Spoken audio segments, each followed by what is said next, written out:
Sa video na ito ay pag-uusapan po natin ang isang mainit na balita mula po sa US na may malaking epekto sa global economy at sa crypto market.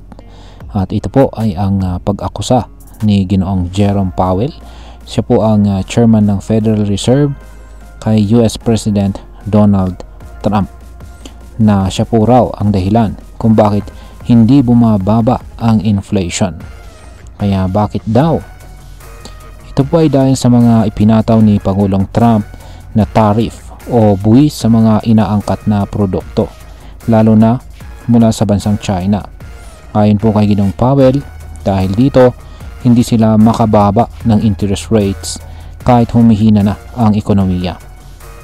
Kaya yan po ang siyang ating pag-uusapan sa video na ito. Pero bago po tayo magpatuloy ay pakibasa na lamang po muna ang disclaimer dito sa ibaba ng ating screen. Kaya yan, ang ating nakikita sa larawang ito ay ang Federal Reserve Chairman na si Ginoong Jerome Powell.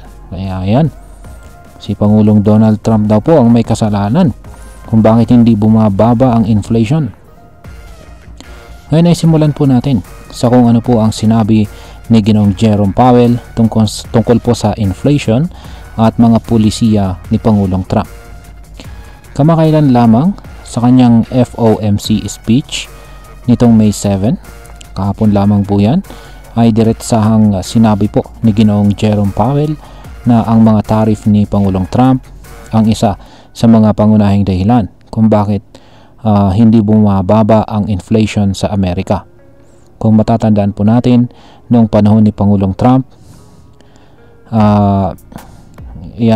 matatandaan po natin na si Pangulong Trump ay pinatupad niya ang agresibong trade policy kung saan ay tinaasan po niya ang buwis sa mga imported goods mula China. Umabot po ito ng 20% base sa tariff at may dagdag pang 125% sa ilang produkto. Ayon po kay Ginoong Powell, dahil sa mataas na buwis na ito, tumaas po ang presyo ng mga produkto sa US. At dahil dito, lalong nahirapan po ang Federal Reserve na pababain ang inflation. Kumbaga, para po kay Ginoong Powell, ang ginawa ni Pangulong Trump ay parang gasolina sa apoy. Imbis na tumamlay, ang inflation ay lalo itong lumala. Ngayon ay bakit hindi pa rin binababa ng Federal Reserve ang interest rates?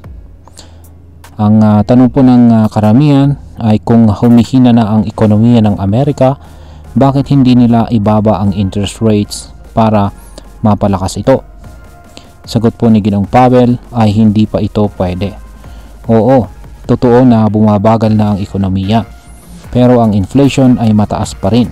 Kapag binaba po nila ang interest rates sa ganitong sitwasyon, posibleng lalong sumipa ang inflation. Parang ganito yan. Kung bumaba po ang interest sa mga pautang, mas marami po ang uutang. Mas lalaki ang paggasta ng tao at dahil dito, tataas na naman ang presyo ng mga bilihin. Iikot lang ang problema. Dagdag pa ni Ginoong Powell, kung itataas na nila ang interest rates sa ganitong krisis, baka magdulot ito ng financial crisis. Posibleng magsara po ang mga kumpanya, bumagsak ang stock market at mawalan ng trabaho ang marami. Ngayon ay ano naman po ang connection nito sa crypto market? Dito na tayo sa parte na talagang gusto nating malaman. Paano naman po naapektuhan si Bitcoin at ang buong crypto market sa payag ni Ginoong Powell? Hindi lingid sa kaalaman natin na sensitibo itong si Bitcoin sa mga macroeconomic indicators tulad ng interest rates, inflation at saka trade policies. Sa tuwing may hindi magandang balita tungkol po sa ekonomiya ng US, karaniwang bumababa po ang kumpiyansa ng mga investors. At kadalasan, ang unang tinatamaan ay ang mas volatile na assets tulad po ng crypto. Kamakailan lang bumagsak po si Bitcoin pagkatapos po ng balitang hindi makapagpatuloy ng trade talks ang China at saka US. Sumunod pa dyan ang mga pahayag ni Ginoong Powell tungkol po sa tariff at saka inflation na lalo pang nagdagdag ng pagamba sa market. Kaya kung mapapansin po ninyo, kahit puputok si Bitcoin, kahit na paputok na itong si Bitcoin nitong mga nakaraang buwan, may mga araw na bigla po siyang humihina dahil sa mga ganitong klase ng economic signals. Ngayon ay paano po naapektuhan ang market ng mga sa pamamagitan po ng pahayag ni Ginoong Powell. Yan, base po sa mga analyst, ang market ngayon ay nasa risk off mode. Ibig sabihin, mas pinipili po ng investors ang hindi risky na assets tulad po ng bonds at saka US dollar kaysa sa crypto o stocks. At dahil sa uncertainty na dulot po ng trade war, interest rate hold at saka mataas pa ring inflation, maraming investors ang naging hesitant na mag-invest o mag-trade sa crypto sa ngayon. Ang mga ganitong pahayag ay nagdudulot po ng market panic o uncertainty na siya namang nagiging dahilan kung bakit tumatamlay si Ethereum, sa XRP at iba pang mga altcoins. Ngayon ay pag-usapan naman po natin ang epekto nito para sa atin bilang mga Pinoy crypto enthusiast. Ayan, malaki po ang epekto nito sa atin, lalo na kung tayo po ay active na nagtitrade o nag-hold ng crypto. Una, kailangan po nating maging mas maingat sa galaw ng global market. Ang crypto ay hindi lang po basta-basta tumataas o bumababa dahil sa mga balita. Ito ay heavy influence po ng mga kaganapan sa US, lalo na kapag galing po kay Ginoong Powell o may kinalaman sa inflation. Pangalawa, mas lalong magiging volatile po ang market habang hindi pa malinaw kung kailan bababa ang interest rates ng US. Kaya kung long-term holder ka po, kailangang handa ka sa matitinding pagbabago sa presyo.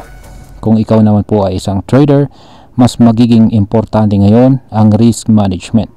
At ang panghuli, dahil hindi pa rin nababawasan ang inflation at hindi rin binababa ang interest rates, posibleng magpatuloy pa ang market sideways movement o consolidation ng presyo ng mga crypto. Yan, bilang panghuli, ang masasabi ko naman tungkol dito ay para sa akin, ang ginawa ni Ginoong Jerome Powell ay isang matalinong hakbang. Sa kabila ng pressure na ibaba ang interest rates, pinili niyang maging maingat. At sa tingin ko ay tama lang naman yon. Tama rin na tinuro niya ang mga maling polisiya ng nakaraan gaya ng agresibong tariff dahil ito ang nagpasimula ng problema sa inflation. Ngunit sana ay hindi lang paninisi ang solusyon. Kailangan po nilang maglatag ng malinaw na plano para sa economic stability. Bilang mga crypto investors, dapat po tayong maging mas alerto sa ganitong klase ng geopolitical news. Hindi po sapat na alam lang natin ang takbo ng presyo ni Bitcoin. Kailangan po nating maunawaan ang why sa likod ng mga paggalaw na ito. Sa kabuuan, ang balitang ito ay paalala po para sa atin na ang galaw ng crypto market ay hindi lang nakabase sa technical chart o hype sa social media. Ito po ay naka-angkla rin sa mas malalaking issue sa ekonomiya, lalo na po sa US. Kaya mga ka-crypto, huwag po tayong basta-basta magpadala sa ingay ng market.